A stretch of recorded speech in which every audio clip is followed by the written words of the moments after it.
kesesuaian packaging itu bagaimana kita bisa menjaganya dari spillage itu ya kira-kira kebocoran begitu Bapak. Jadi dari luar masuk ke dalam yang mengganggu atau membuat produk itu menjadi cacat gitu ya. Protection against environmental hazards ya. Jadi kalau ya banyak yang menggunakan kardus untuk alat elektronik ya. Jadi itu untuk cukup efektif untuk menahan benturan ya. Jadi kecuali kalau dijatuhkan gitu ya. Makanya ada peringatan biasanya do not drop gitu. Kemudian suit for the function of the product, sesuai dengan fungsi dari produk, bebas dari interaksi dari produk dan kontainer. Nah, beberapa produk itu seperti televisi biasanya ada styrofoam putih gitu ya. Dan jelas biaya. Ya. Jadi materialnya harus murah, dan kalau di sini bisa dari logam, dari plastik, karet, kaca bahkan, atau kombinasinya. Nah, kalau dari metal itu biasanya tin, iron, dan aluminium. Jadi tin itu biasanya seng Bapak Ibu, Bapak-bapak. Jadi kayak kayak kaleng yang tipis-tipis itu biasanya namanya tin ya. Metal resistant, coated tubes, dan eye ointment tubes. Nanti mudah-mudahan ada gambar. Iron dari besi atau aluminium. Aluminium itu low atomic weight, very reactive. Ini gambar tengkoraknya sebetulnya nggak ada artinya apa-apa, nanti mohon jangan ditanya. Kemudian banyak dipakai hampir di mungkin yang saya pakai ini obat-obatan. Jadi obat-obatan itu hampir seluruhnya menggunakan aluminium Bapak. Ya.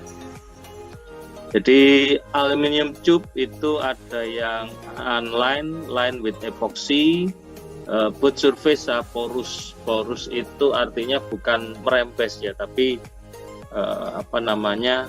terlindungi. Ya. Jadi termasuk di sana ada perlindungan terhadap mikroorganisme atau biofilm.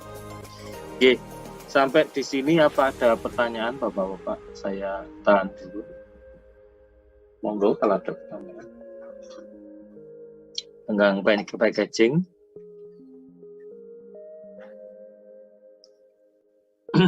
Baik. Jadi yang lebih kompleks di sini ada epoxy resin, Ag itu perak, kuprum tembaga.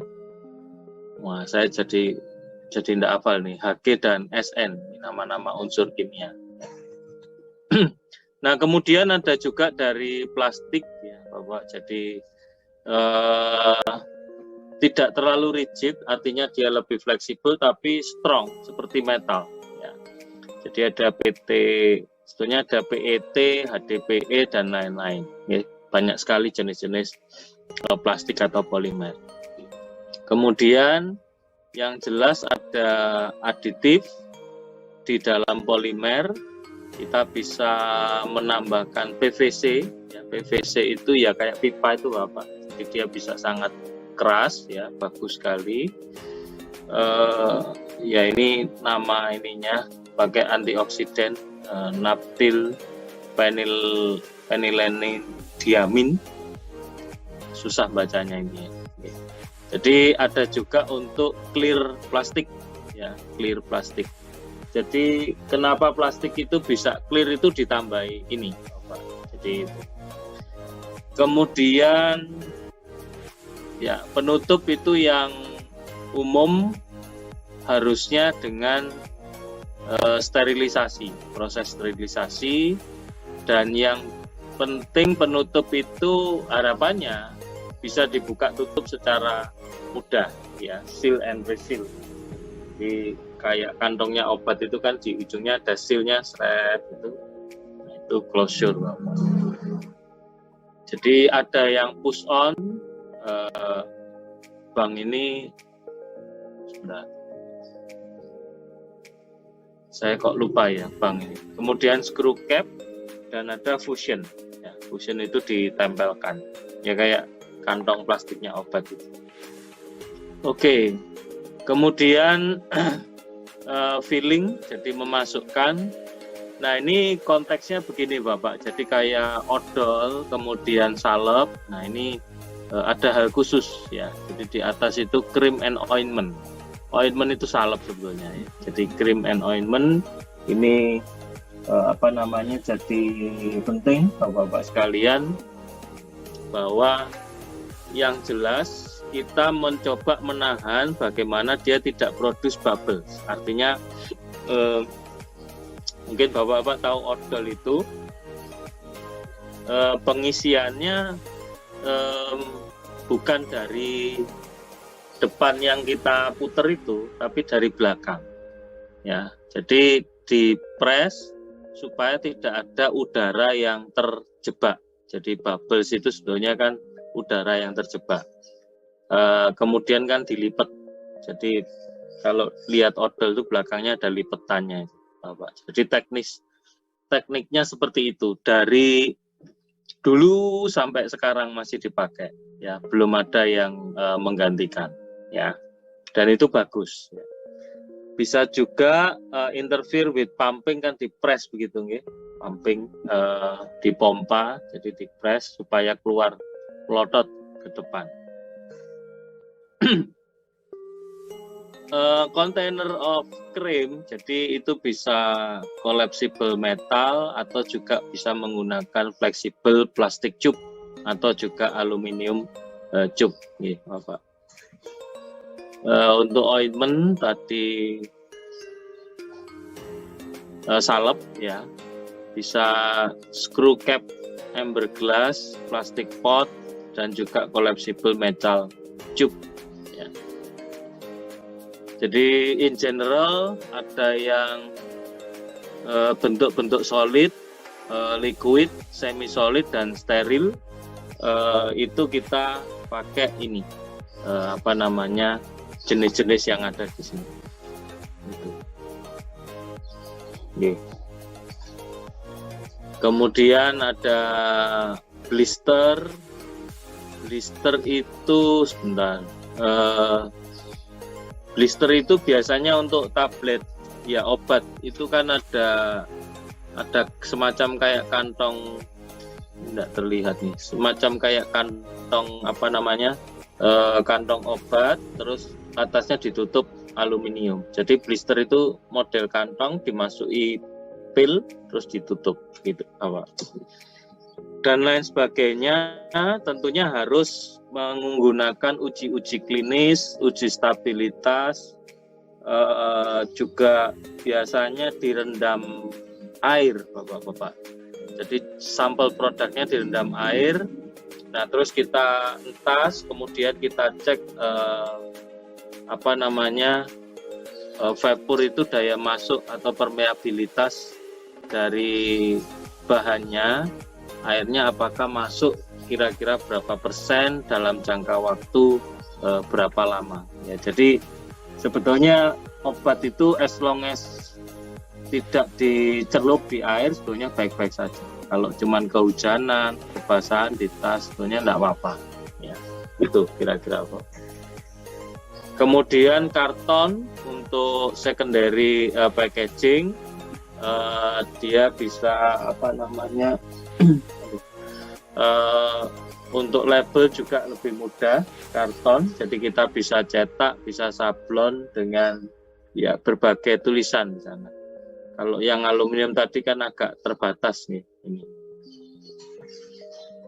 Kemudian packaging and labeling requirement yang jelas harus bahasanya betul, ya, dan ya kadang-kadang kita beli obat, beli apa begitu, loh ini kok bahasanya nggak ngerti blas, aksaranya nggak beda dengan Latin. Nah ini artinya seharusnya kalau tanpa bahasa negara tujuan itu sebetulnya belum ada izin untuk masuk ke negara yang bersangkutan. Ya, harusnya begitu.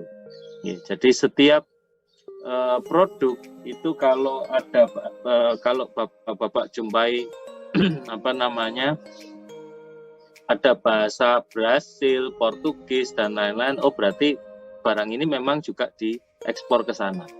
Ya. Tapi kalau kita di Indonesia menerima barang kemudian tidak ada bahasa Indonesianya atau at least bahasa Malaysia, itu wah, saya biasanya bertanya-tanya, ya nggak apa-apa tak. Kecuali kalau mungkin produk yang non consumable gitu Bapak, yang tidak dimakan mungkin tidak masalah.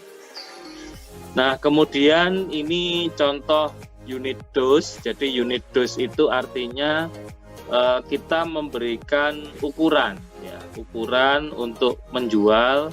Kan bisa saja kita jual 100 mili, 500 mili dan sebagainya. Jadi pakai plastik cup biasanya. Kemudian untuk beberapa hal multi-blok, jadi ada kontainer atau tadi yang saya bilang blister Bapak-bapak, ya ini contohnya. Kemudian untuk yang child resistant itu artinya mekanismenya diharapkan anak-anak tidak paham. Tapi anak-anak sekarang sangat canggih Bapak-bapak, jadi dia buka YouTube, oh begini caranya, ya sudah selesai hidup kita. Ya. Cara satu-satunya ya jauhkan dari jangkauan anak-anak, taruh yang tempat tersembunyi dan sebagainya. Kemudian untuk liquid filler, jadi ada mungkin galon ya, jadi yang besar-besar untuk pengisian. Kemudian inspeksi, ya proof checking, dokumentasi dan inspeksi biasanya juga bisa menggunakan CCD itu zaman dulu Bapak-bapak, charge coupled device. Jadi untuk ya yang kita jelaskan kemarin, image processing ya. Kemudian air control system untuk ngecek apakah udara itu bisa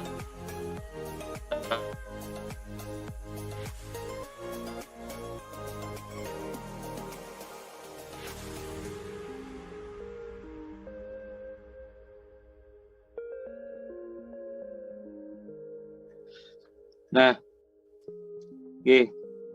Kalau tidak ada masalah, kita akan lanjutkan ke yang berikutnya tentang material handling. Saya share dulu. Oke. Nah, material handling ini biasanya jadi satu dengan storage system dan juga data capture, Bapak-bapak. Jadi contoh mudahnya data capture itu adalah kalau Bapak-bapak belanja di minimarket itu kan ada barcode scanner gitu, tit gitu gitu, langsung nggak usah ngentri. Ya. Jadi itu tujuan dari automatic identification and data capture. Jelas tujuannya adalah mengurangi error. Kita lihat material transport dulu. Jadi mungkin saya tunjukkan beberapa gambar saja supaya Bapak tidak bosan. Tapi sebelum ke gambar, yang jelas dia harus safe, harus efisien, harus murah, harus tepat saat dibutuhkan atau timely manner, akurat, dan juga tidak menimbulkan kerusakan terhadap material begitu.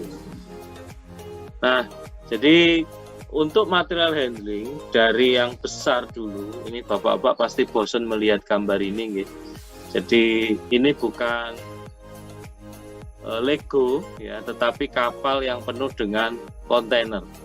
Nah, kalau di Singapura itu dari jauh dia sudah cek RFID, sudah paham ini isinya berapa. Jadi ketika masuk, makanya loading unloadingnya cepat, apa istilahnya, waktu bongkar muatnya cepat di Singapura. Nah, kemudian yang berikutnya ini adalah untuk internal logistik, crane ngambil dari kapal ke truk kita. Kemudian, nah, kita lihat di sini ada yang namanya unit load. Ya, unit load itu apa namanya? wadah yang untuk memudahkan kita selain untuk ngangkat juga menghitung Bapak-Bapak. Jadi ada palet box, oh ini satu palet isinya 100 kardus misalnya. Terus yang kanan itu tote box, kadang-kadang kita sebut kontainer ya. Ya semua plastik untuk wadah berarti namanya kontainer ya. Kecuali kalau kontainer yang dibawa truk itu jalan-jalan 40 feet, 60 feet dan seterusnya. Palet, ada wooden palet, ada palet kayu. Okay. Kemudian ini industrial truck, Bapak-bapak. Jadi mungkin sudah sering lihat. Okay. Terus ada forklift, ada towing traktor. Ini biasanya dipakai untuk bandara, okay. Walaupun tidak harus di bandara, di pabrik juga bisa. Kemudian AGV itu jadi dia ada detektor atau sensornya, kapan dia belok, kapan dia lurus dan seterusnya. Jadi ini otomatis Bapak, kita tinggal tentukan destination-nya dan origin-nya di mana. Nah, dia diperkenalkan sekitar tahun 54, jadi sudah sangat lama AGV. Kemudian AGV untuk pallet truck, ini untuk unit load karir, jadi biasanya untuk penyambung konveyor, ya, Bapak-bapak. Kemudian, ya ini guidance-nya itu bisa pakai elektromagnetik, ya, pakai sensor. Nah, ini wire-nya, jadi dia berjalan mengikuti lintasan. Kalau kita belokkan, ya dia ikut belok. Kira-kira seperti itu, Bapak sekalian. Kemudian yang jelas kita bisa pakai vehicle management, jadi di dalam pabrik pun bisa kita bagi-bagi beberapa section, per section kita blok untuk masing-masing AGV. Jadi kalau ada yang sempat ke luar negeri itu, kalau kita naik angkutan umum, naik bis itu kereta, ada zona 1, zona 2, zona 3. Zona 3 itu yang paling jauh misalnya. Kalau di kita zona 1 misalnya Surabaya, zona 2 itu Sidoarjo Gresik, zona 3 selebihnya. Nah itu integrated. Ya, integrated artinya bisa nyambung-nyambung. Kemudian yang jelas AGV harus safety, kecepatannya tidak lebih dari kecepatan orang berjalan. Ya. Loh Pak, kok nggak cepat? Nah ini bisa dihitung supaya pergerakannya efisien terus-menerus dan kita tidak capek begitu Bapak. Kemudian ada yang lain, overhead monorail, mungkin sudah sering melihatnya. Kemudian konveyor, ini beberapa macam konveyor Bapak-bapak. Jadi konveyor nanti ada hitungannya. Ini skid wheel, ini jelas yang materialnya agak besar-besar. Kalau kecil ya langsung nyemplung nih Bapak sekalian. Terus ini belt conveyor yang sangat terkenal, maksudnya sangat banyak dipakai. Kemudian tow line, jadi pinnya tinggal diangkat dia jalan. Mungkin kalau kita lihat film-film pertambangan itu, nah ini termasuk di film kartun nih. Terus ini ada overhead trolley, chart on track, jadi ini kayak bantalan relnya kereta api mirip, jadi tinggal dianu belok-beloknya. Kemudian, nah ini baru telah sampai kita pada perhitungan ya Bapak. Jadi perhitungannya mudah. Kalau kecepatan itu kan sama dengan jarak dibagi waktu ya Bapak. Jadi Bapak-bapak diminta untuk menentukan kalau lengthnya sekian, maka velocity-nya atau kecepatan harus berapa. Ya. Dan ini kita atur supaya dia tidak terjadi penumpukan. Jadi konveyor itu juga kita pakai bukan untuk balapan gitu Bapak-bapak sekalian, tetapi untuk mengatur ritme dari masing-masing produk. Ya, mengatur ritme dari masing-masing produk supaya dia tidak sampainya bersamaan gitu. Nah ini nanti monggo itu perhitungannya mudah, Bapak bisa tentukan sendiri. Kemudian ada crane and hoist, ya. Jadi semakin banyak katrol, maka beban gayanya itu juga semakin merata. Ya, ini F sama dengan W dibagi 4. Jadi kita tidak membutuhkan tenaga yang terlalu banyak. Kemudian ini hoist trolley. Jadi kalau kita lihat di mungkin dok perkapalan atau di PT PAL, nah ini kan bergerak maju, mundur dan seterusnya untuk mengangkat beban-beban yang berat, misalnya block engine, body dan lain sebagainya, bridge crane ya. Kemudian ada gantry crane, yang satu tetap, yang satu bergerak ya. Jeep crane.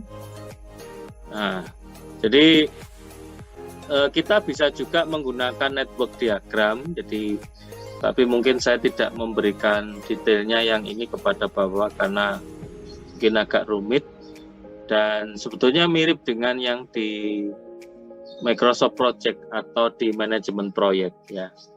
Jadi 950 itu maksudnya kita tentukan harga per unit per jarak ya untuk deliverynya, dan 50-nya misalnya itu jaraknya. Jadi tinggal dikalikan Bapak-Bapak sekali untuk hitungan.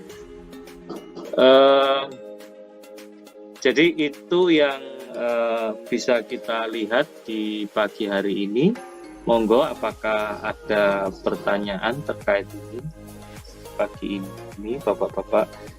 Jadi sebelum ke identifikasi mungkin harus storage ini sebetulnya banyak analisanya. Jadi storage atau penyimpanan itu ya biasanya disebut Bapak. Jadi material handling and storage. Walaupun menurut definisinya storage itu ya termasuk material handling. Nah kalau kita lihat storage location itu ada dua, ada randomized dan dedicated. Itu kalau misalnya kalau kita parkir itu ada tulisan parkir komandan, parkir wakil komandan, itu namanya dedicated Bapak-Bapak. Ya, dedicated itu berarti yang lain tidak boleh mengisi. Kalau randomized ya acak saja, kayak kita parkir di mall kan kita acak ya. Pada akhirnya diberikan parkir khusus untuk wanita sama disabled person, orang-orang berkebutuhan khusus. Nah itu sebetulnya sangat membantu karena, mohon maaf ini bahasa saya, tempat parkir itu kan rawan kejahatan, karena petugasnya juga sedikit dan pengawasannya sulit. Randomized storage versus dedicated storage. Ya, dedicated itu memastikan item itu ya di tempatnya masing-masing. Kalau random itu kita hanya bisa melihat ini sudah penuh atau belum, gitu saja.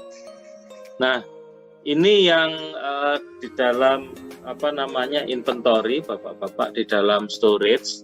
Jadi kalau kita melihat storage, begitu dia akan berkurang,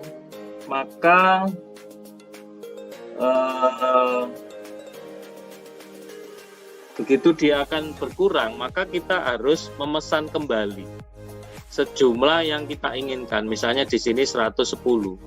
Tetapi juga memperhitungkan ini namanya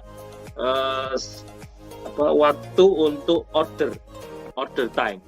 Jadi order time atau cycle di dalam storage ini dihitung sejak kapan kita pesen, misalnya telepon, WA, email dan sebagainya, sampai dengan barang itu tiba di storage kita.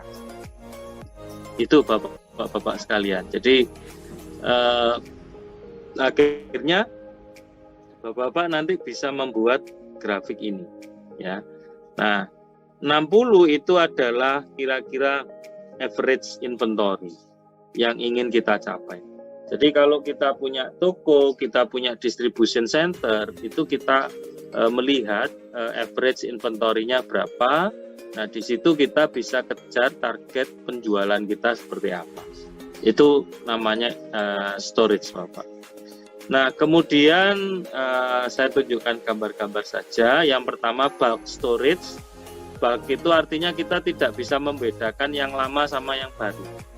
Contohnya kalau kita beli batu bata kan, ya pokoknya kita tumpuk dan kita tidak niteni atau tidak ingat ini bata yang lama atau bata yang baru, termasuk pasir.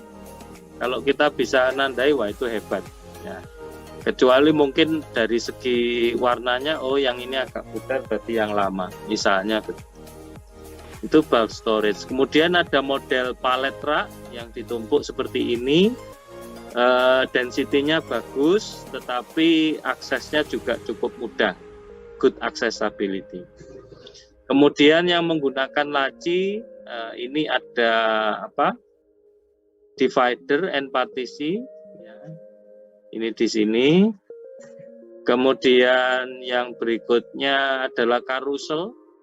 Karusel itu mungkin Bapak kalau bawa putra-putrinya yang naik kuda, komedi diputar itu, nah itu sebetulnya karusel.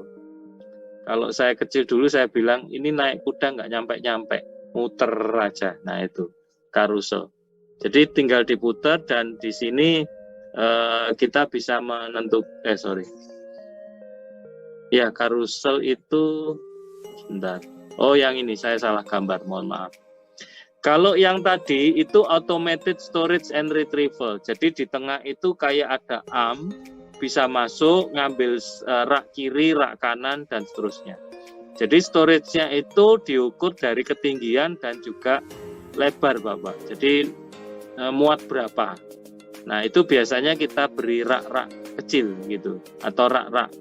Supaya kalau kita programming itu bisa misalnya 1.1 koordinat ngambil, 1.2 ngambil ini, dan seterusnya.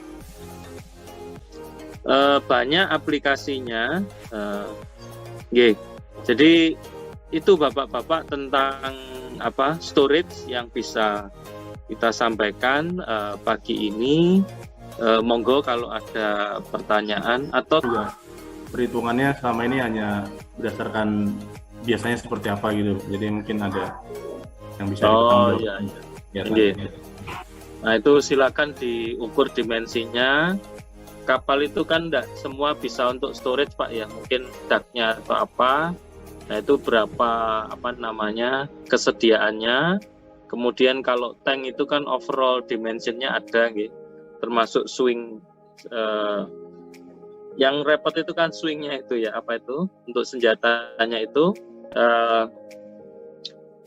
Kemudian jadi kadang-kadang, ya bukan kadang-kadang gitu, saya sendiri misalnya sering saya bikin pintu tanpa memikirkan stang sepeda motor Pak.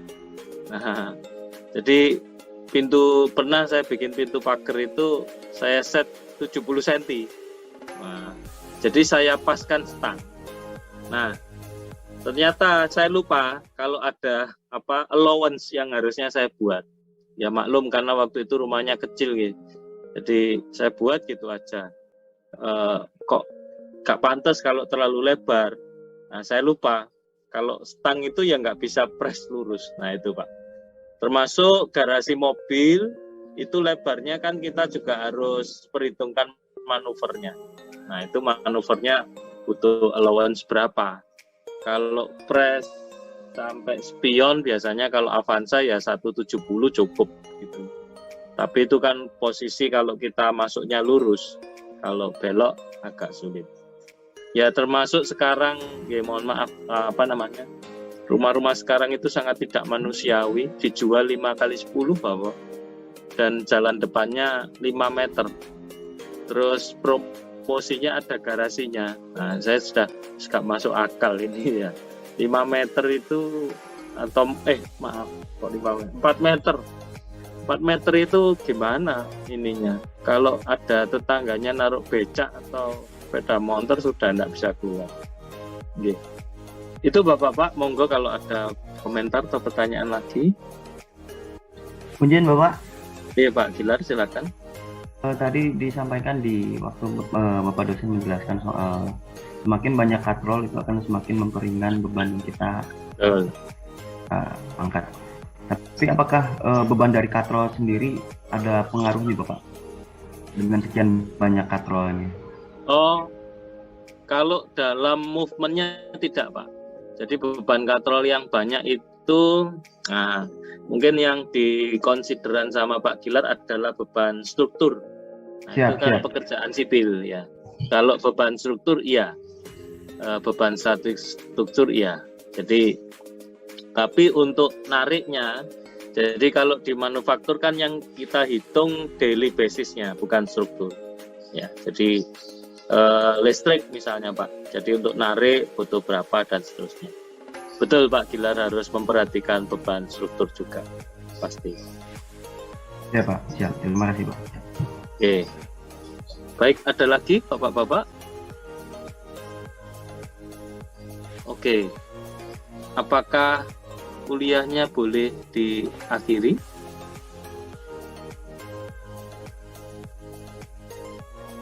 Oh, belum ada yang menjawab dari perintah Min. Oh iya. Kalau tidak ada yang menjawab berarti kita lanjutkan. Nah, jadi mudah-mudahan ini terlalu mudah nih Bapak-bapak. Jadi saya hanya tunjukkan gambar-gambar dan pesannya tadi overall dimension itu ya kadang-kadang ada yang mengingatkan ke saya, loh Pak, kalau panjang, lebar, tingginya masing-masing dikasih allowance lah besar sekali. That's life, ya itu kehidupannya, kehidupan storage seperti itu. Berbeda dengan tadi yang kontainer yang ditumpuk-tumpuk, nah itu sampai dipikirkan gitu Bapak, ada catoknya dan lain-lain. Nah itu yang harus kita pertimbangkan di dalam desain. Tetapi pertimbangan manufakturnya adalah kita sebatas user dan juga kita sebatas merancang area dan merancang berapa banyak yang bisa kita simpan. Itu overall analisisnya untuk manufaktur, tidak terlalu sulit. Sementara hari ini tidak ada PR, PR untuk minggu depan kita masih 22. Oh ya masih 29 karena kita off kegiatannya 1 sampai 15 Maret. Baik, terima kasih banyak Bapak-bapak sekalian. Mohon maaf tadi saya morning sickness ya. Nah, kayak ibu-ibu hamil itu Bapak, masuk angin. Nah, kayak mbak-mbak. Jadi mohon maaf sebelumnya kalau terlambat. Saya akhiri, sehat selalu untuk Bapak-bapak. Monggo diberikan senyum terbaiknya untuk rekan-rekannya supaya kita lihat, sehat semua. Alhamdulillah. Saya akhiri, wassalamualaikum warahmatullahi wabarakatuh. Ukuran kemarin itu yang bentuk pengukurannya itu yang hanya 1,0